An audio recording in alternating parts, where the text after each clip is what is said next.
big moment, of course, is when Tut returns to the kingdom and gets there just as Ka is about to be crowned king and marry Anki. As they enter the throne room where it's all going on, Anki and Ka are feeling pretty good about themselves. Everything's going perfectly, and Amun, the high priest, he's in a moment of maniacal reverie himself. Tut reveals himself behind Ka, and Ka doesn't notice it. God of gods, King of kings, he has risen. It was horrifying for people to see Tut return, and you could see it in their faces. But imagine how painful it was for Tut to know that his best friend left him for dead. You are a betrayer. It is no easy thing to kill his friend, but it is his only way to reclaim the throne. Fate is not what you are given. It is what you take. Big emotional swing. Sibylla pulled it off, flawlessly, going from happy to shocked to anguish to seeing the love of her life, die in front of her. And Sir Ben reacts in a very interesting way. It's protective. He doesn't know if he's next on the chopping block, so he's very kind of wary until he realizes he can cut a deal again with his charge, Tut. And takes the knife and gives him the crown, and Tut goes out and claims what's his. I stand before you, Tutankhamun, the ruler of all of Egypt. I am your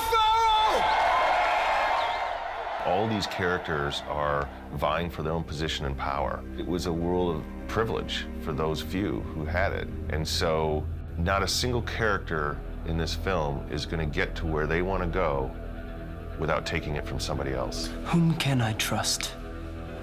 No one.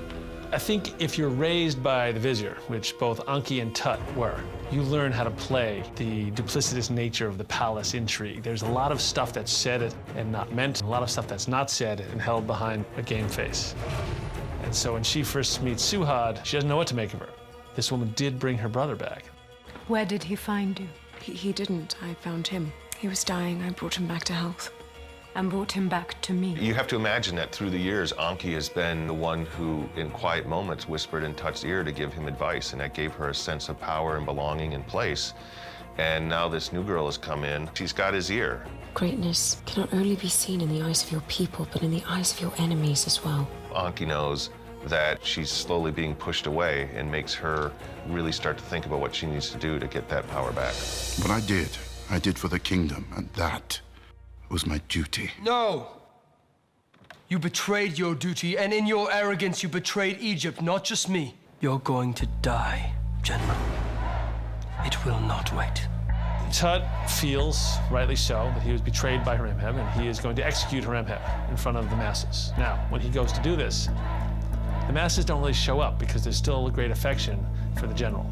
He's kept Egypt protected and at the height of its powers for generations, and people love him in many ways. General Horemheb is not trying to escape. He's trying to go get control of the army. Whoever controls the army is going to control Egypt. And Tut is racing to beat Horemheb to his own troops, and he does. I am guilty once again. There is no guilt, no innocence. Only what serves the Pharaoh's purpose.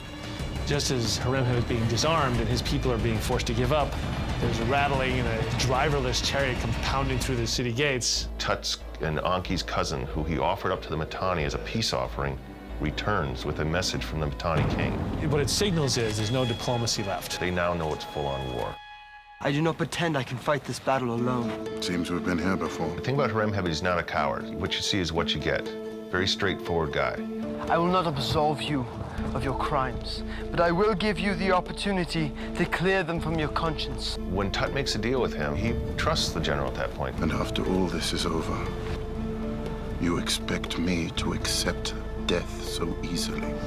You are not afraid of death, General. It's an interesting relationship because the general takes the job, knowing that he'll be executed afterwards.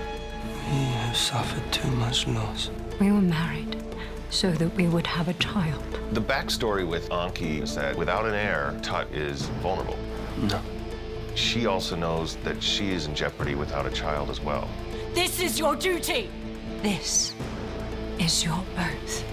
You add to that, when she is pregnant, it's Ka's child. Anki has to try and somehow make Tut believe that this is his child, and we see that manipulation going on. Anki is really the person who takes most of the terrible things that happen on the chin. She loses Ka, she loses her cousin, then she loses the baby, and then she loses one more thing, her sanity. I'm going to punish me. There's almost nothing left to lose for her. What she's not going to lose is her position as queen. As in all wars, it's best to know your enemy's weakness.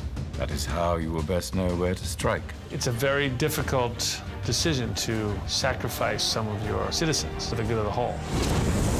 But I think universally, it's a lesson that's taught to leaders. But we see it takes a great toll on Tut. What he doesn't know is that the love of his life is in there. Anki has positioned her to be there when the fire starts. We really don't know how it's going to end.